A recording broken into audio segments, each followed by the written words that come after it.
Hello there, this is Mike and I'm here at a high school in Illinois and we are setting up a new sound system for them. Is that good lighting there? That might be a little better lighting there. There we go. Can I give me a frame it up a little bit? Haha, how you doing? Don't mind the glasses, I just need those to see. And so we are setting up a new system here in this high school cafeteria slash stage.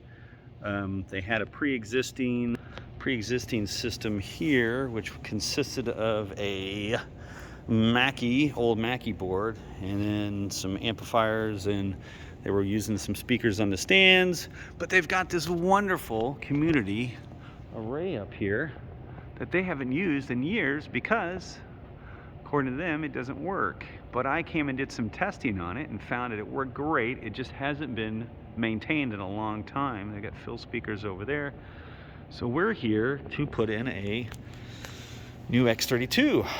And I like this because I know it the most, but also that it allows me to have a couple different options for digital snakes. So what we're going to do is we took their, go here up on stage, backstage here, switch you over. We've got their pre-existing rack of microphones here that they used to sit out by their board. But what we're going to do is we're going to rack mount it on stage, and then we're going to throw in a Behringer digital snake box, basically 32 channel S32.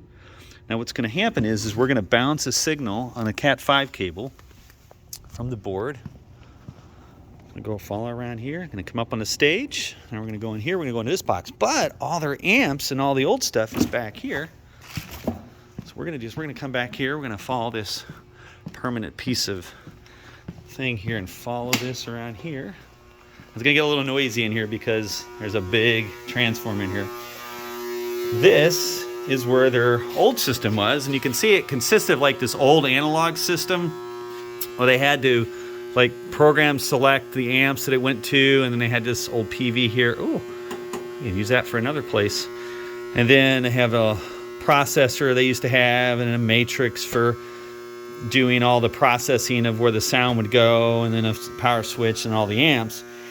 Well, in the years that this has been back here, this is all like mistuned and been touched, and it just doesn't, it might not even be working for all I know.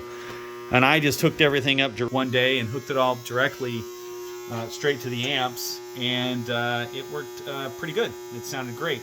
And so I said, hey, let's just put a digital soundboard in, and that's where we're going to go with that.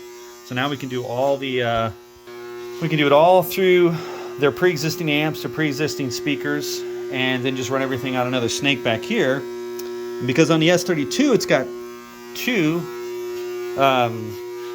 AE 550 ports. I can bounce from one out there to the board, come up around this wall here. We're going to come across this structure here, because that's permanent there. We're going to come across here, follow their power down, go down to the room, go into this one.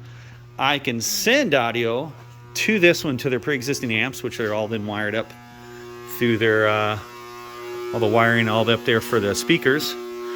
I can send audio from here, but I can take audio from out here. And what's great about that is we could have, with all the different amps, is I could actually have all the control for the array and everything. I could have all the control out here. So then I could mute individual speaker and retime delay them if I want to add a delay to them or anything like that. So because you can see we got a lower fills, we got the mains, we got a subwoofer which will run off a separate channel, and we got these side fills which need to have different audio control. So yeah, so that's what we're doing today. We'll get this, I got to start running the Cat 5 cables and everything in, and this is what I'm doing today for Swing City. Talk to you later.